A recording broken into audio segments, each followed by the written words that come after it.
desastre interior, o desastre está dentro de nós. Esa sensación de que non podemos, de que non somos quen de facer unha cousa e levar a ben ata o remate. Esa confusión que temos dentro de nós, que non nos deixa avanzar e que pensamos que non podemos con iso que temos diante na nosa vida. Para miña nai foi un desastre cando morreu o seu pai, meu avó. O meu avó, no ano 36, vivía en Madrid. Voltaba a casa e de repente presentaronlle dous rapaces e vironlle que os deixara meter na súa casa. Agocháronse con el. A porteira denunciou-los. Morreu. A miña nai tiña 4 anos. Só levou con ela durante o resto da súa vida unha pequena foto na súa carteira, nada máis. Hai poucos anos paseaba por Vigo e alguén lle roubou a carteira. Perdeu a única foto que tiña do seu avó, que levouna con ela toda a vida. Ela viviuno como un desastre interior, para ela foi un auténtico desastre. Para os cans non importa quen é o pai, só importa quen é a nai, quen os cría, é outra especie. Entón, onde está o desastre? O desastre está dentro de nós. O desastre é un feito obxectivo. Os nenos non entenden de desastre. Só algúns adultos vivimos as cousas como un desastre. É a nosa actitude o desastre. Entón, milleiros de persoas percorrían as llanuras de África, escapando, fuxindo da guerra. Os soldados ian detrás. Os máis vellos lle dicían aos máis novos que seguiran para adiante para salvar a súa vida. Chegaron a un río moi grande. Tiñan que cruzar, senón morirían polos soldados que viñan perseguindo. 18.000 persoas, só 4.000 chegaron a outra orilla. 14.000 quedaron no medio porque non sabían nadar, e os que sabían nadar foron comidos polos cocodrilos. Un deles salvouse deses 4.000 e chegou ata Estados Unidos. Hoxe traballa na Organización das Nacións Unidas e deuse conta co paso dos anos, despois de rematar os seus estudios, que ese desastre era a súa razón vital. Era a razón que tiña para poder seguir ca súa vida. Dun desastre tan grande, dun trauma tan grande, xurdía a oportunidade de traballar.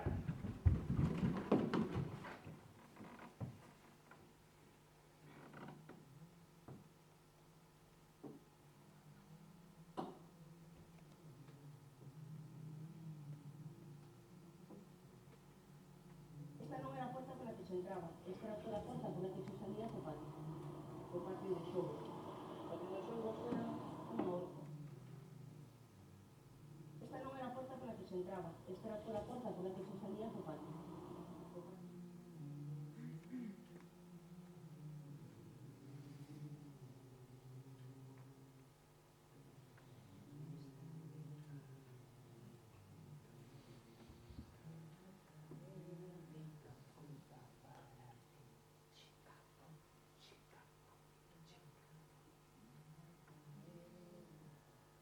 Se entraba, esta era toda a porta pola que se salía do patio de xogo. O patio de xogo era unha horta.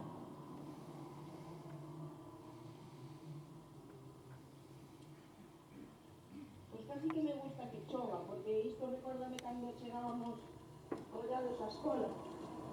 E iso que eu vivía e era lindo.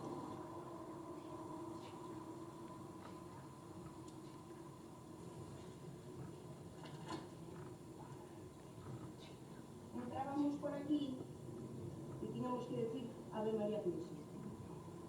Había que decir Ave María Purísima. Os invernos eran horrorosos aquí. Eran horrorosos, facía un frío tremendo. E a maestra tiña unha estufiña e a súa mesa estaba aquí contra esta parede. E entón tiña unha estufiña e as máis pequeniñas nos poñía uns banquiños, un deses fixera o meu papá, mira aquí que miseria había, que moitos tiñamos que traer as sillas da casa, silliñas, e papá fixera unha puñanos aí. E aí cantábamos pero con 5 anos cantábamos a tabla. Con 5 anos. Que increíble. E aí estaban os mapas. O mapa sí que me gustaba, porque tiña colores. E como eu tiña familia en Venezuela, pois entón sempre salía unha maior a decir os países, e entón cando dicía, Venezuela, Venezuela. Pero non recordo ser moi feliz na escola. E despois estaban as maiores que cuidaban de nós, que eran moi crueles, as pequenas. Claro, cando éramos pequenos viñamos en falda, nos levantaban a falda e tiñan unhas varillas, unhas varas, uns rimbios, e nos daban no cu, por nada, por divertimento. Nos pegaban por todo. E a maestra estaba moi ausente da clase, padecía de dolores de cabeza, decía, me duele la cabeza, me voy para arriba cuidando de las pequeñas. Polo visto tiña jaquecas moi crueles. E entón a mí me levaba moitas veces con ela, e aí era onde a mí sí que me gustaba estar arriba con ela na casa, porque me sentaba aí nesa salita, e a salita de Doña Sara era moi coqueta, con poucas cousas pero moi coqueta, e tiña moita cousiña feita ganchillo, e tenías que estar aí como niña todo non, E aprendeume a pelar unha laranxa con coitelo e tenedor. Levoume tempo aprender, moitísimo tempo, pero conseguindo. E entón ando conseguindo un bombón. E aí foi onde eu comín o primeiro bombón que me encanta, o chocolate.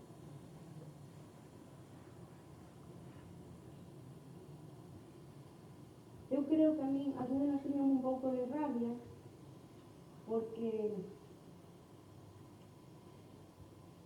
era así a preferida da mestra, pero tamén porque eu traía bocadillo. E estamos falando dos anos 60, había moita fama, e os nenos moitos non traían bocadillo. A mi mamá mandaba un bocadillo de abuela, de chocolate, de queso con membrillo. Non lembro si compartía o bocadillo, non lembro, pero probablemente me roubara, porque eu era moi apoucada na escuela. Era apoucada porque me intimidaba todo. Quizá por aquel sermonete de oír, ver e callar, que eu teño aí desde ben pequena, ese soniquete, hai que ser boa, hai que obedecer, todo era a palabra obedecer.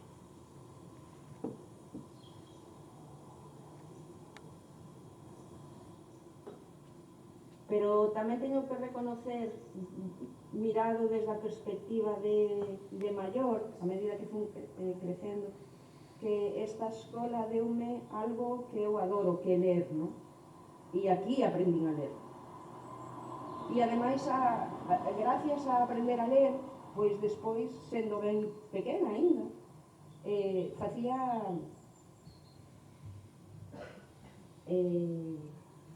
hoxe chamaríase acción social, porque os homes de cans que iban a xogar a partida ao lugar dos meus tíos, a maioría, algúns non sabían ler e outros non miraban, porque non tiñan cartos para comprarse gafas, e entón eu líalles o Faro de Vigo,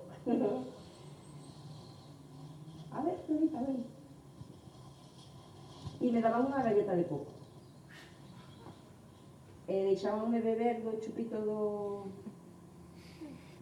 do Sansón ou da quina, que era unha bebida así que a mí me gustaba.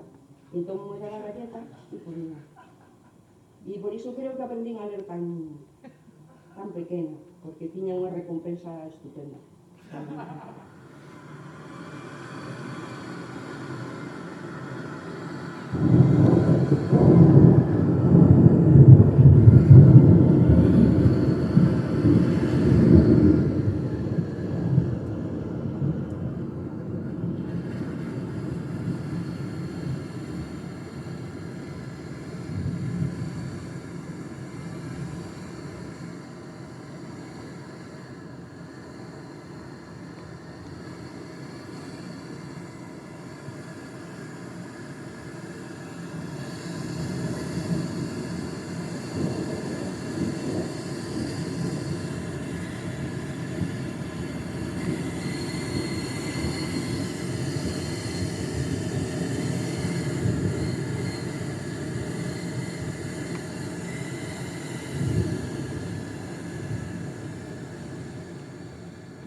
prefiro morrer a verte fumar.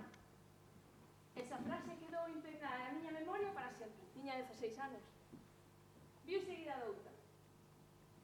Como me gustaría verte tocar a gaita. E ala fomos, todos os amigos do pobo a tocar a gaita. Era os sábados e quedábamos un chisco antes para burlar e demais. E así, sábado tras sábado, fomos encendendo os nosos primeiros pitillos. Que ben sentaban, pero que mal sabían, joder. E así pasaron 3 anos. Pitillo, ensayo, pitillo. Pitillo, ensayo, pitillo. Fumar e tocar a gaita, bueno, xa se sabe, un pouco incompatible, pero bueno. Meu pai é o autor desas famosas frases.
Vamos a ver.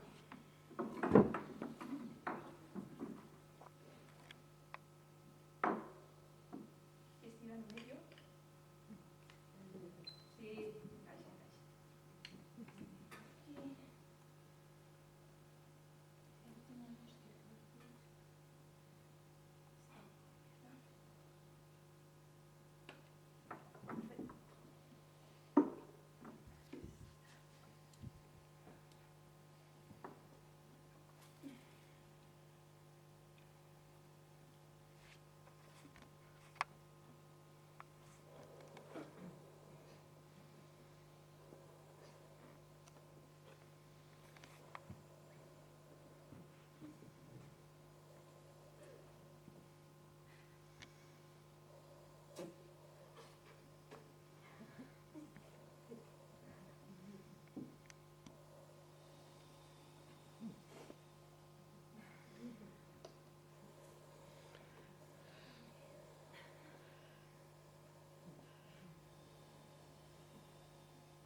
Mira, papá, que a min sempre me gustou máis bailar que tocar a gaita. Xa o sabes. Así que pa dentro.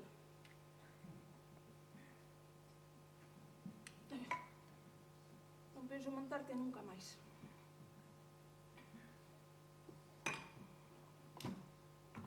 Isto xa o falamos.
pouco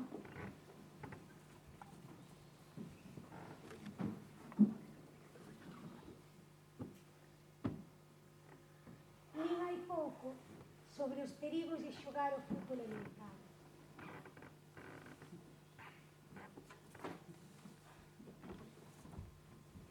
Lín hai pouco sobre os perigos de xogar o fútbol americano. Parece ser que 2 ou 3 anos despois o xogador comeza a sentir as consecuencias do golpe. Algúns caen nunha especie de síndrome que os pode conducir á depresión, incluso ao suicidio. Penso na capacidade da alma, do ánimo, para recibir golpes e resistirse. E penso que hai que ser forte, moi forte, para non caer nesa síndrome. Feito tan común, por outra parte, pois a vida, en bastantes ocasións, non é máis que un campo de fútbol americano, propio dun capitalismo salvaxe. Isto tamén me dá para pensar se non será o entusiasmo, esa capacidade de construir ilusións positivas coa derrota e cos golpes, o que nos salva. É o que nos empuxa a seguir xogando a partida, cos ollos pechados. O casco dos xogadores de fútbol americano protege as feridas, pero afonda no trauma interno.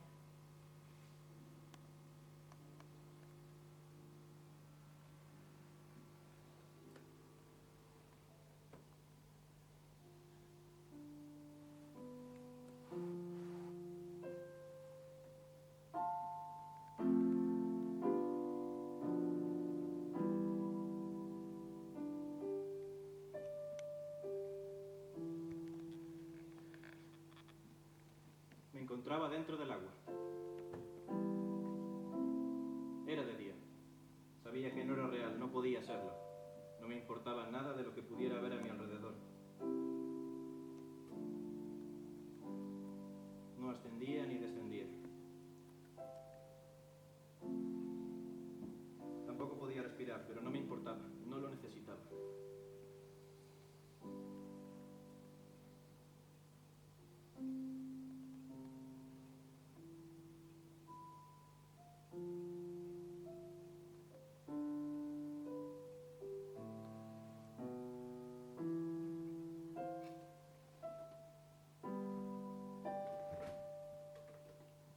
Poco a poco fue oscureciendo. Se veían las estrellas, mi reflejo y la luna.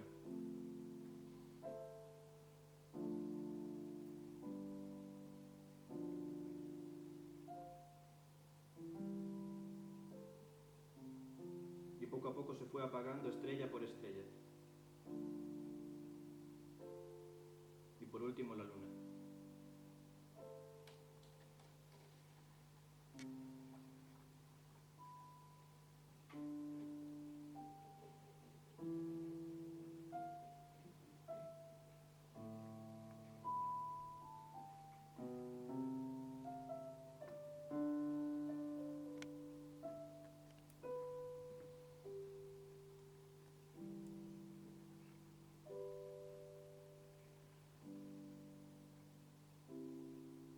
Empezó a llover. Veía las gotas chocando contra la superficie. Cada vez más fuerte.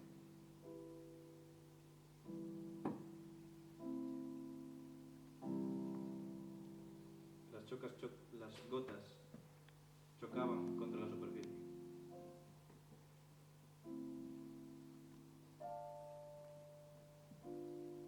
Al otro lado de la barrera llueve. Y dentro del agua estoy yo.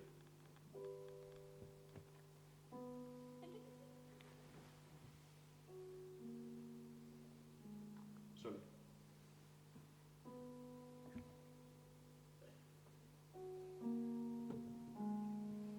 Solo yo.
sendo o mesmo que eres. Pero unha noite ocurrirá algo que cambiará a túa vida para sempre. Sairás á rúa despois de pechar o último bar e serás testemunha de un feito casi milagreiro. Unha chuvia de lucecús. Sí, unha chuvia de lucecús caendo desde o ceo. Unha caerá ao chan, preto de ti. Correrás a collera. E serás feo, pero has a parar o contazo con trinceros. Isto non será un desastre. Ni siquiera unha parábola sobre a esperanza. Serás quen de formar unha pequena metáfora que sabe se a experiencia de un lucecú apagándose entre os teus dedos despois de atrapalo non infusará en ti un desexo de esquecemento. Quen sabe? Intúo, porén, que cambiará a túa vida para sempre. E pode que sexa como aquel teu último grande fracaso, pero a inversa. Unha plaga de insectos devorando todo e ti soñando. Mais vous inquiétez pas, vous resterez tel que vous étiez. Une nuit, un douce priorité, il se passera quelque chose qui changera votre vie pour toujours. Toujours. Après que tout le monde ne viendra pas, vous sortirez dans le monde. Vous voir un fait miraculeux. Une pluie de le ciel. Une pluie de le ciel tombée du ciel.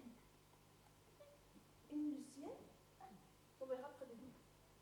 On va courir pour prendre votre lumière. Voilà, vous la faites à votre dos. C'est pas une échec, une parabole, wow. Qui c'est l'expérience de prendre un ciel entre vos doigts, à faire qui change votre vie. Et réussir de l'oublier.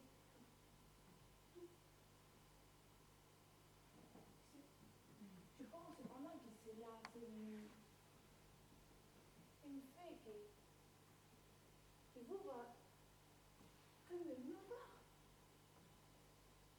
Votre dernier échec. Qui c'est? Une fleur d'insectes qui bombera tout. Et vous, allez. No final deste libro, Cervantes decide que o Quixote recupera a cordura. É curioso.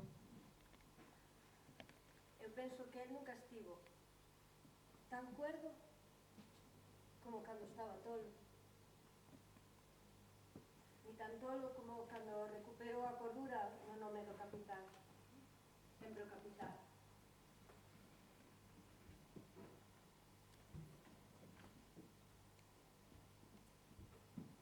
Quizais esta é a mesma razón pola que o meu pai leu 3 veces o Quixote. Pero, miña filla, ti nunca leches o Quixote?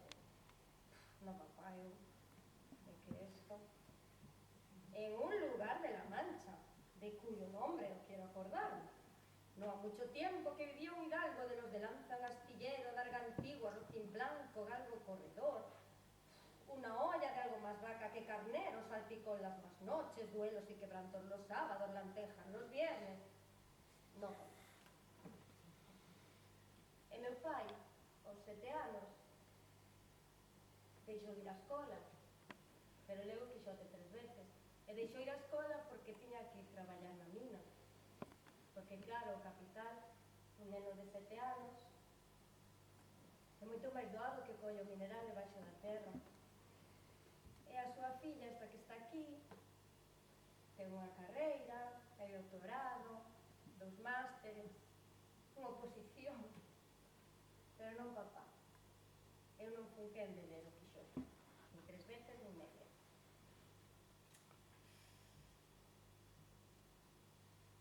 Eu pregúntome se papá busca neste Quixote a resposta á tolemia do seu fillo, a todas esas palabras, a todos eses diagnósticos.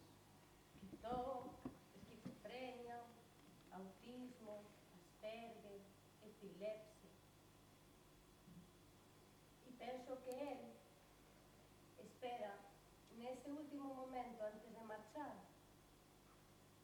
que o fillo, igual que o Quixote, recupere a cordura para poder marchar tranquilo.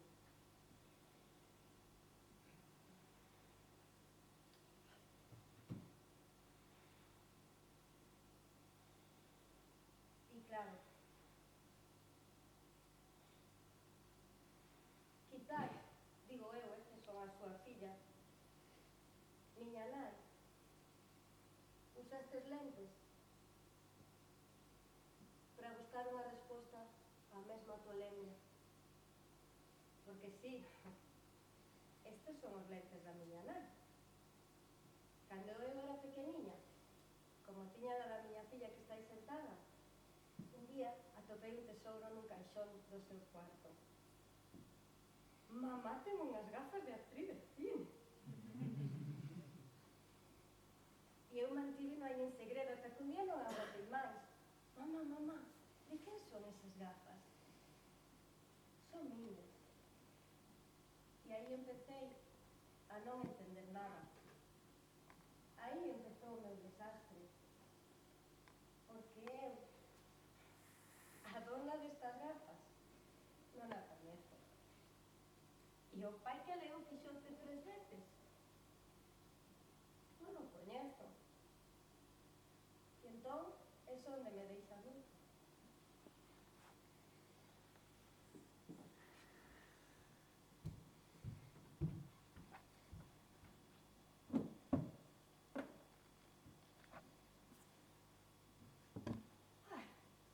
Outro día, ia subindo pola costa arriba, que agora mudei, vivo no rural galego.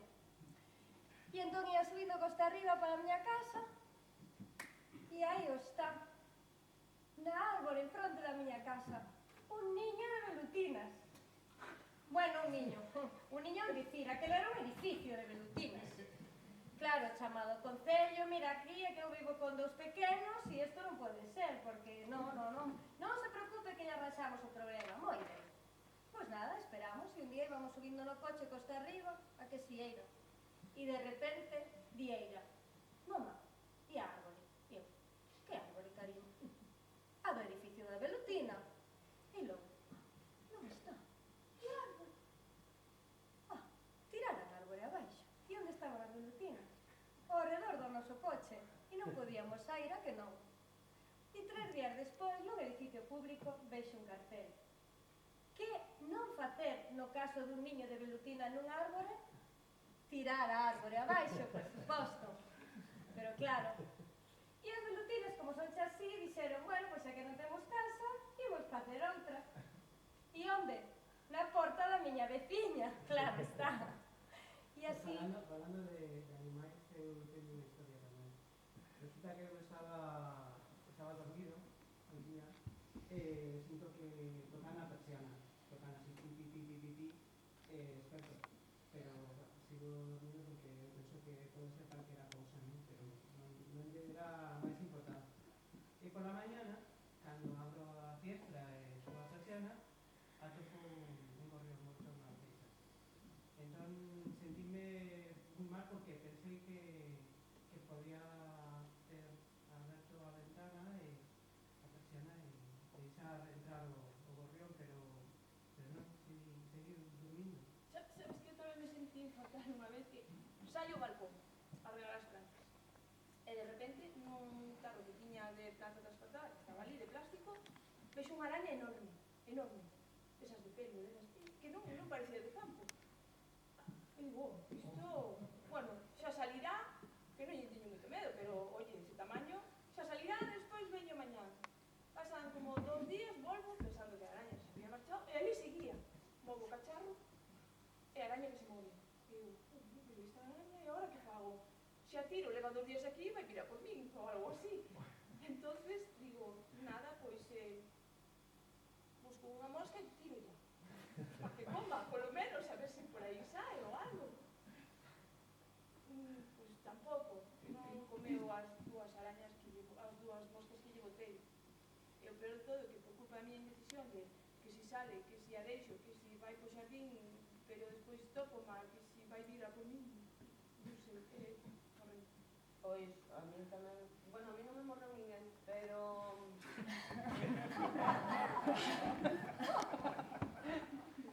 Pero un domingo por la mañana, despois de estar no piso de fuera, fumando, bebendo e tal, se non me poño aí que abrir o piso, non feira aquí horrorosa. Abrí o balcón, así medio dormida ainda, pero algo me chamou a atención, vexo dentro e digo, oh, un corazón de color blanco.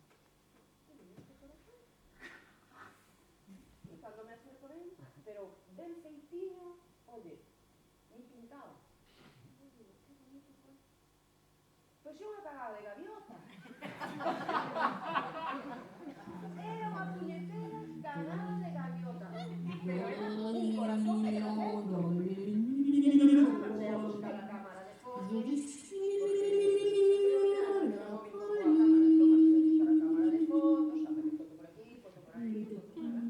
Cando xa quixera todas as fotos saídas por aí, dixo que non vai ver ninguén. Empeza a cámara.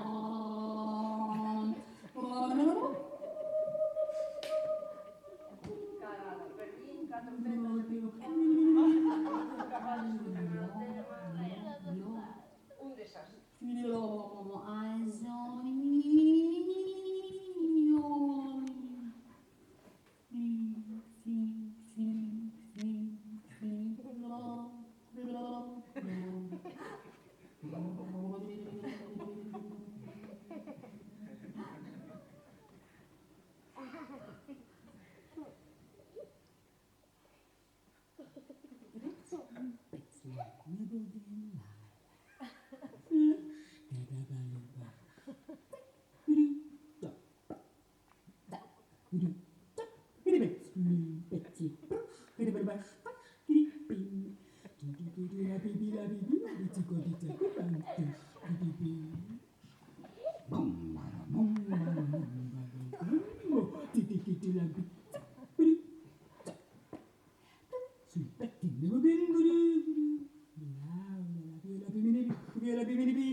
desastres... Bueno, primeiro teño que pensar cales foron os meus triunfos, non? Xa sei, xa me lembro. O meu primeiro triunfo foi unha vez que miña irmán e eu participábamos todos os anos nun concurso de facer beléns no pobo. Teño un pobo moi especial. Facíamos de plastilina. O primeiro ano eran todas do mesmo cor, pero despois fomos collendo maña e gañamos. Unha lámpara que non funcionaba. E considerando que son atea, vai ser que isto non é un triunfo. O segundo... Xa sei. O segundo desastre...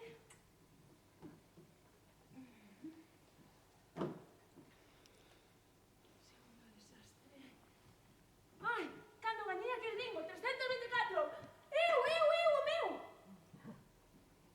Moi ben, sou do escenario! Aí vou! De premio, latón con grelos. Genial, non como carne e os grelos danme gases. O terceiro, lembro, cara, foi. O terceiro foi un concurso de prosa que facían no meu instituto. Chamase Corre coa tua lingua. E gañei un cheque de 10.000 pesetas para roupa de deporte. E un monte de libros. Dislexia. Alteración de la capacidad de leer, por la que se confunden o se altera el orden de las letras, sílabas o palabras. Dificultad inesperada, específica, que incluyen dentro de los trastornos del cerebral e interfieren en el aprendizaje académico. Gracias por vuestra atención.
El arte es...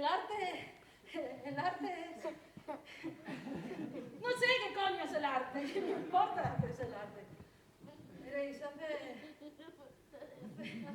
un mes y medio estuve en Bilbao.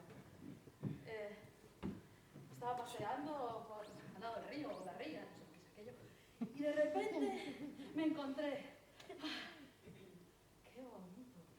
Era un edificio gigante y precioso. Dije, ya está. Aquí debe haber arte. Y entré, subí.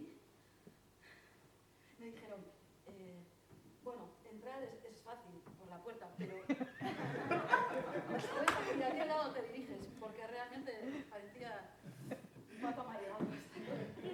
Pero resulta que era por la izquierda. Bueno, la cuestión es que hay que ver el museo de arriba abajo. Faltaba poco. Pero la primera sala donde me metí había un montón de cuadros. Y había uno gigante, enorme, una pared gigantesca,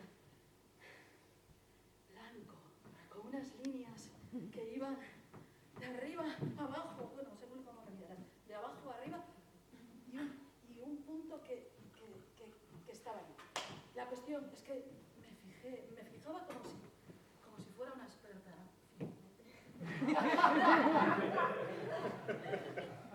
Creo que nunca había observado tanto un cuadro. Yo observaba y me iba emocionando. Entonces, de repente, dije, ¿de quién es este cuadro? Porque este cuadro soy yo. Veo Tapies. Tapies, claro. Tapies y yo. Entonces, puede ser esto, que que yo estoy viendo, que estoy haciendo como él. Entonces esto es arte, yo soy artista. Yo soy artista.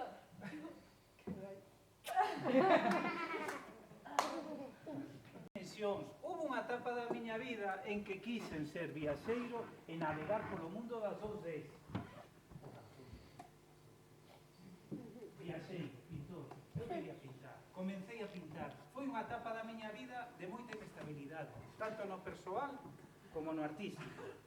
Non atopaba xeito de recobrar a miña confianza en mí mesmo, entón pensei que volcándome a tope na pintura conseguiría chegar un momento de inspiración. Ese momento de inspiración nunca chegou. Comecei a pintar en tabuas, en portas, en armarios, en alfombras, en cartóns, mesmo en carros tamén. Pero resulta que acumulaba material, e cada vez gustábame máis respirar, metía todo debaixo da cama. Pensei que ia morrer, intoxicado polos gases. Durante todo este tempo non era moi consciente de todo o que pasaba ao meu redor. Entón, claro, os meus compañeros fuxiron, porque non podían pagar a alquiler da casa, non chegaban. Eu facía ir orando xerseis para Cruz Vermella, algo, pero tampouco funcionaba, non acababa de chegar unha mellora económica.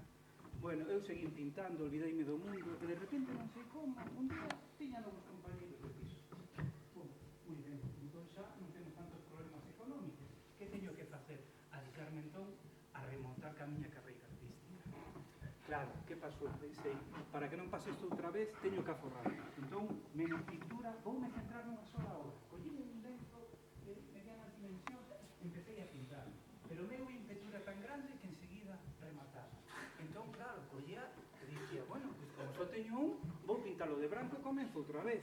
E así, 1, 2, 3, 4, 5, 10, 20, 100 destes de pintar a pesar. Non fixen un seguimento fotográfico, unha pena, non me pareceu importante. Claro, chegou un momento en que iso non chegaba ao momento ese de fugaz, de vislumbrar unha obra de arte. Entón, claro, comecei a pintar inversa.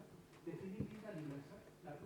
Pois empecé a rascar, a quitar as capas. Entón, claro, como tiña diferente adherencia, todas competían entre elas, aparecían cousas que non se sabía moi ben o que era.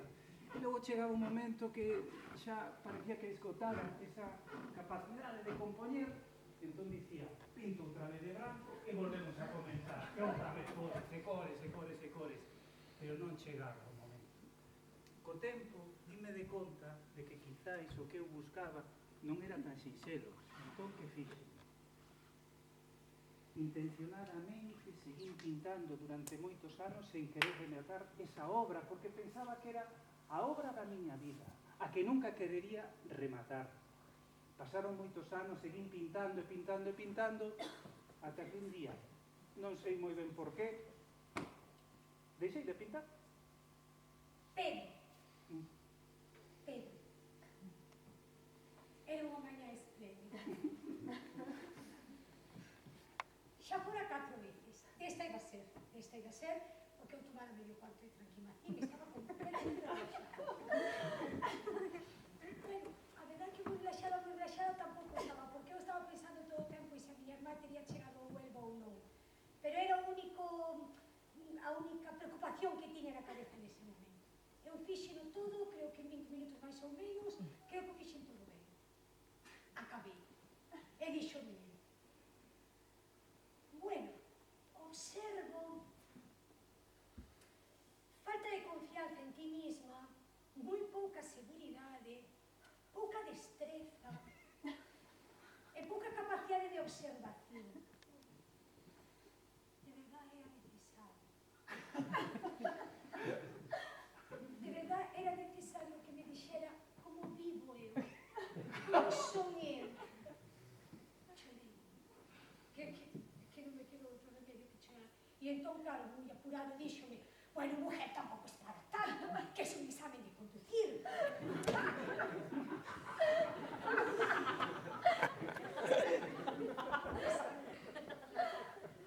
É que non é un examen de conducir. É que eu son así. Claro, non sabía moi ben tampouco como reaccionar e dixo, mire, le voy a decir todos los errores que tuvo, vale. Pasó por un paso de peatones, creo que lo vio el señor que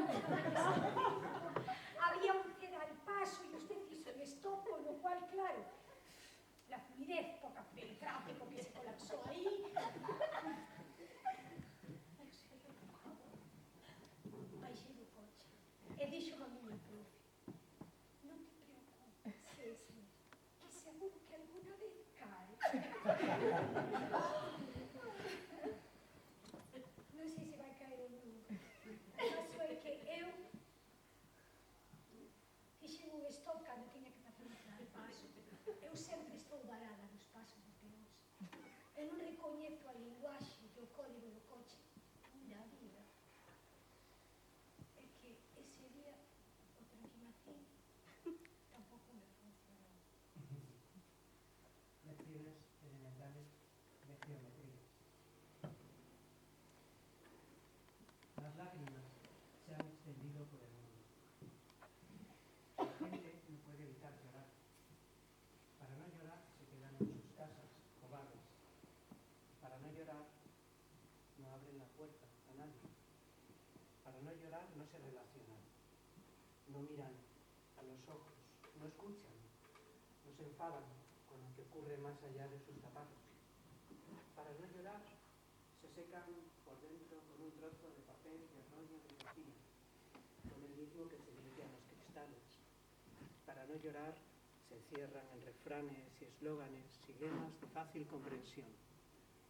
Para no llorar ni siquiera piensan en lo que se podría hacer para mejorar algo.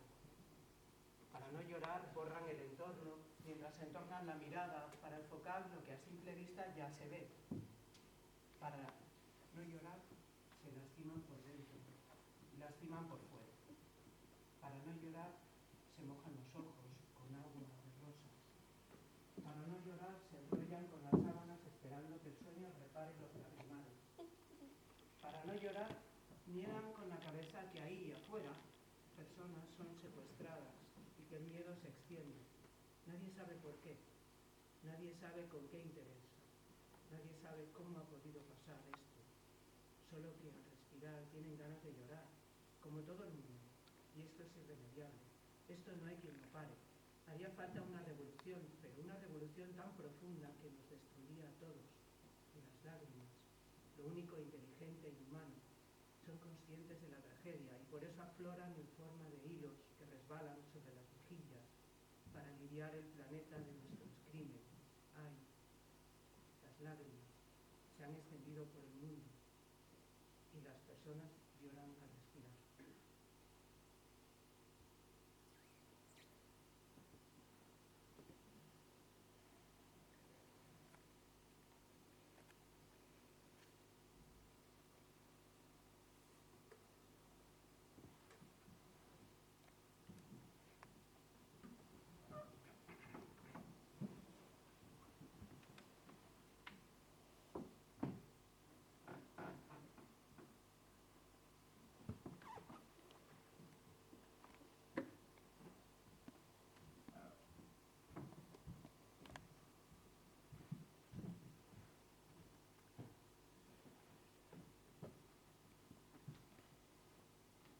Cando fixemos este curso de posdrama, Julio dixonos que trouxéramos un obxeto que para nós representase o fracaso, a derrota ou a ruína.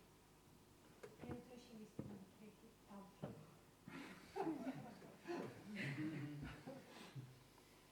Eu tiña 20 anos cando fixen este mancreque. Foi un obradoiro de creación de monicreques. Eu acababa de entrar en contacto coa vida do teatro nas súas diferentes formas, nos monicreques tamén. Acababa de entrar en contacto coa vida, acababa de entrar en contacto coa luz. Eu era alma. Uns meses despois de facer este monicreque, a miña nai morreu de forma súbita. E a min deixou de interesarme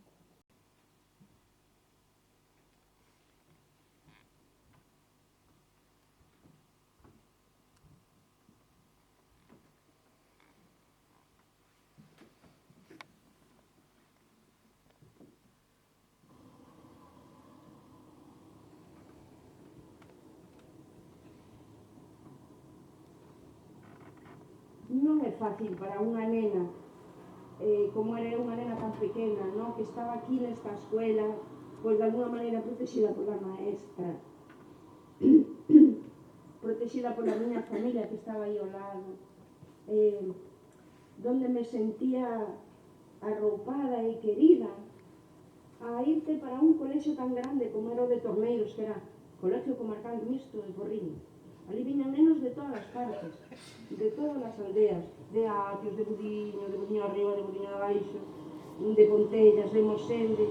Era tal algarabía e había nenos e nenas que tiñamos desde 6 anos ou 7 hasta nenos que tiñan, homes xa que tiñan 15 anos, que eran brutos a morir. Eu recordo cando íbamos no autobús a buscar os de Budiño, que os máis grandes eran empezaban de atrás, a pinar, e se botaban por encima das nenas das outras chicas, supoño, non? Ao conductor, que non, tampouco tiña moito que fazer, non sei que, pero era moi angustioso para mí. Iso era, aparte do mal que cheiraba o autobús, do sono que tiña sempre, porque sempre iba con moitísimo sono, e aqueles locos vociferando e dando berros,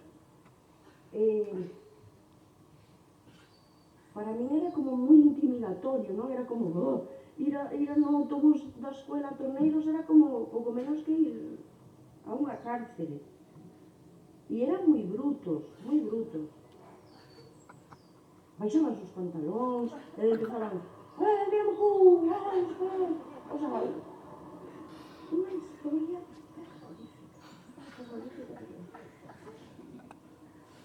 terrorífica. Pois o mellor tamén eu son un pouco esa ruína de isto todo, non? Que se vai desconchando, que se vai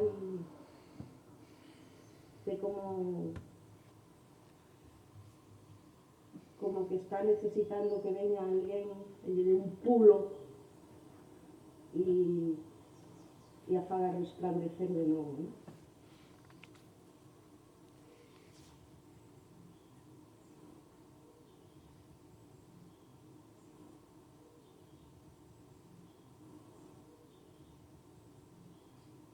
E me sinto tamén moi acelerada, así como que a mí me encanta.